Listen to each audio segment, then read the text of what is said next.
Isang mapagpalang araw po sa inyong lahat. Welcome po sa ating unang animated story. At ako nga pala, si Cryptisi, ang bago niyong narrator. Ito ay tungkol sa isang lalaki na inampon na mag-asawang aswang. Kaya umpisa na po natin ang istorya. Ako po si Lando at 47 years old na po ako ngayon. Bagamat di ako nakatapos ng high school, meron naman akong marangal na trabaho. Dati po akong operator ng machine sa pabrika ng paggawaan ng paper bag. At ito po ay malaking kumpanya na nasa Maynila. Doon po kasi ako nakatira dati.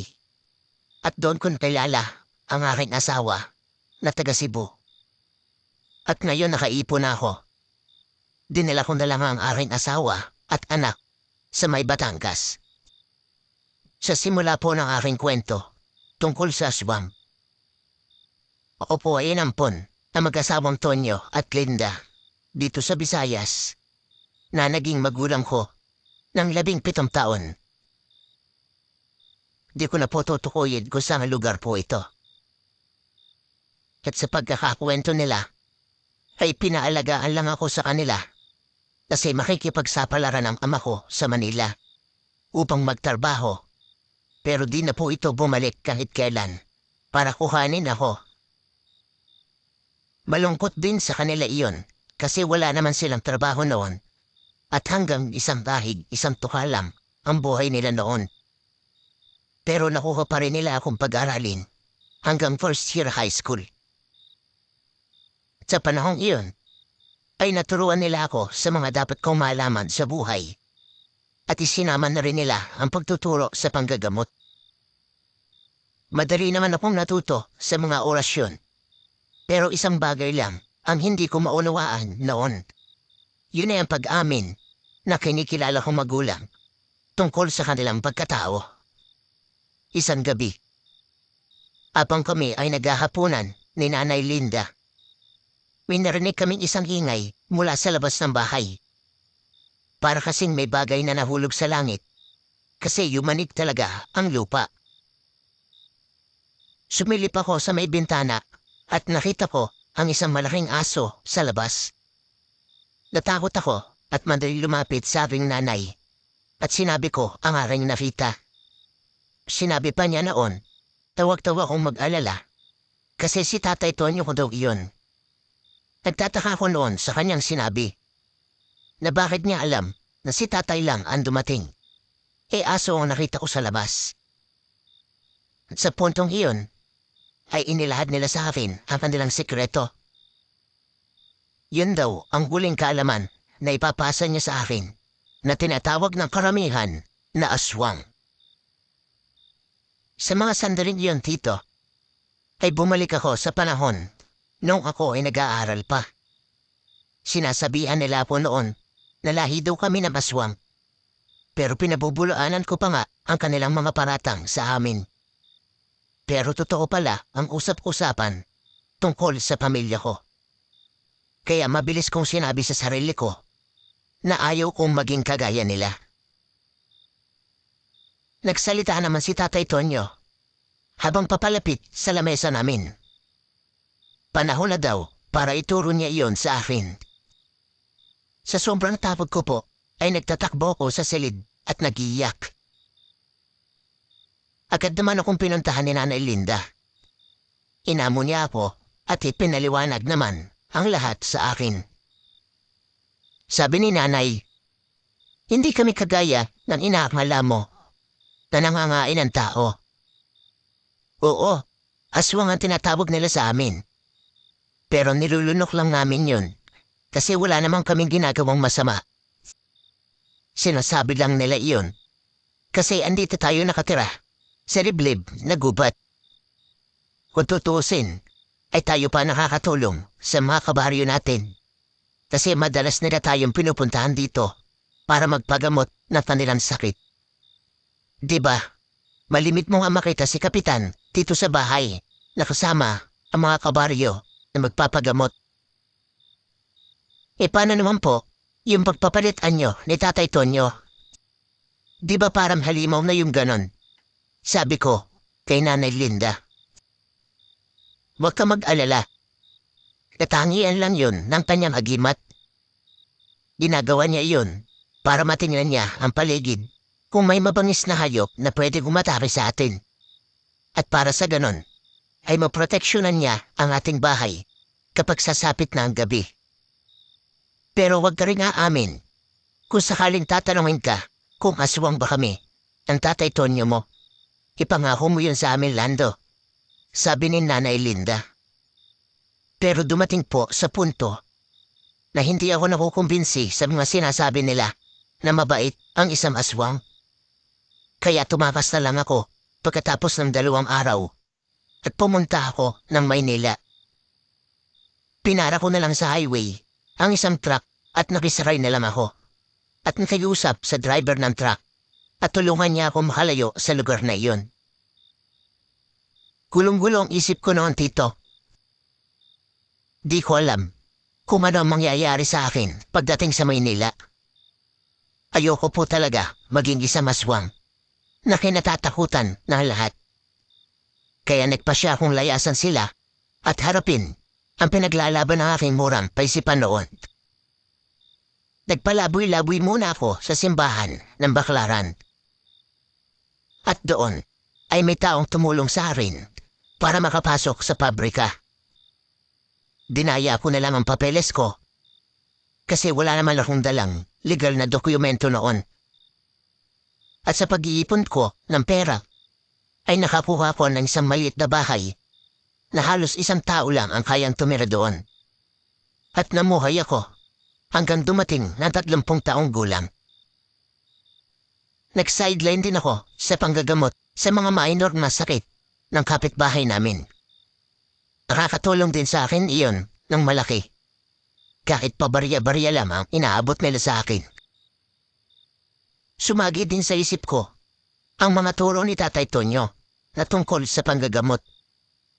Nakakatulong pala talaga ng papwa ang kanyang ginagawa. Umabot din na nagigilty ako sa sarili ko dahil sa pamhuhusga ko sa kanila. Di ko naiisip noon na utang ko pa rin sa kanila ang buhay ko kahit papaano. Di ko rin may kakila ang kabutihan nila sa akin. Kaya kung minsan ay nalulungkot ako sa ginawa kong pagtakas sa kanila. Masapag-asawa na rin ako at siya ay nakilala ko sa pinapasukan kong trabaho. Tumating ang time na ipinagbubuntis ng asawa ko ang panganay naming anak. Masayang-masaya po ako noon at isa na rin akong ama. Bala ko pa nga gayahin ang style ni Tatay na kung paano niya ako pinalaki noon. Naalala ko tuloy sila. Apatawad pa kaya nila ako kung sakaling dalawin ko sila minsan sa tinitira namin noon. Isang gabi po, abang kami ay nagpapahinga ng aking asawa, nagising ako sa tagulan ng aso sa labas ng bahay namin. Mga 2:00 na rin yun ng madaling araw. Bumangon naman ako at hindi na ako makakuha ng tulog noon. Tumambay na lang ako sa may kusina at nagyosi. Maya-maya alam ay may narinig akong parang may naglalakad sa may bubungan. Alam kong hindi yun po sa alam na andun sa itaas kasi medyo nalangit-ngit ang bawat yapak nito sa yero. Madali kong kinuha ang aking itak at kasama na rin ang lente para matingnan ang nasa bubungan.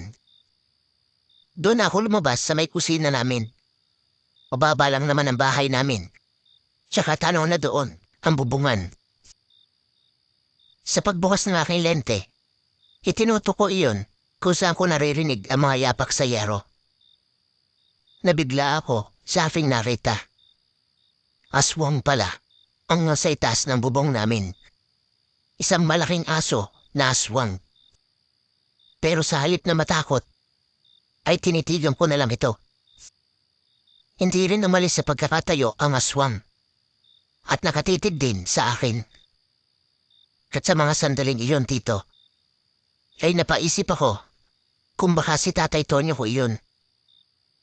Siguro ay natagpuan na niya ako kung saan ako nakatira. Tapos nang babalarin ko, nalapitan ang aswang. Ay tumalo na ito sa may bubungan. At dahil sa bilis niya, hindi ko na alam kung saan ito sumukot at mabilis ding nawala. Hindi naman agad ako pumasok ng bahay at nagbabaka sakaling bumalik ang aswang. Alam ko po noon sa sarili ko na si Tatay Tonyo ang aswang na iyon. Siguro ay gusto niyang makita at tingnan ang aking kalagayan. Bakit pa kasi? Hindi na lang ako kamustahin ng personal at di yung nag-aanyo pa siya aswang. Maganda sana para makahingi naman ako ng tawad sa pagtakas ko sa kanila. Sa pagdaan po ng 2 araw, humatok po ang aking kapitbahay at may inabot sa akin. Ipinabibigay daw ito ng isang matandang lalaki. At hindi na siya nagpakilala sa kanya. Sinasabi lang niya na importante daw ito, kaya dapat may bigay sa akin. Pagkatapos kong tanggapin, ay tinawag ko ang aking asawa para masaksihan niya din ang laman noon. Doon kami naupo sa may bangko, sa may kusina, at excited ako kung ano ang laman noon. Akala ko pa nga dati ay pahabol na regalo ng kasamahan ko sa trabaho kasi birthday ko nung 1 buwan lamang. Nang babuksan namin ito, ay isa pala yung envelope na naglalaman ng ilang pirasong dokumento kasama ng isang liham. Napaiyak po ako dito noon kasi mga birth certificate ko po ang laman at mga school credential. At galing po yun kay Nanay Linda ko. Sinikap siguro nila na magkaroon ako ng mga dokumento ko na magagamit ko sa aking trabaho. Naisip nila na wala naman akong dalang kahit ano nung ako ay lumaya sa kanila. Lalo po ako naging emotional nang makita ko ang isang litrato na kasama ng sulat. Matanda na rin sila talaga.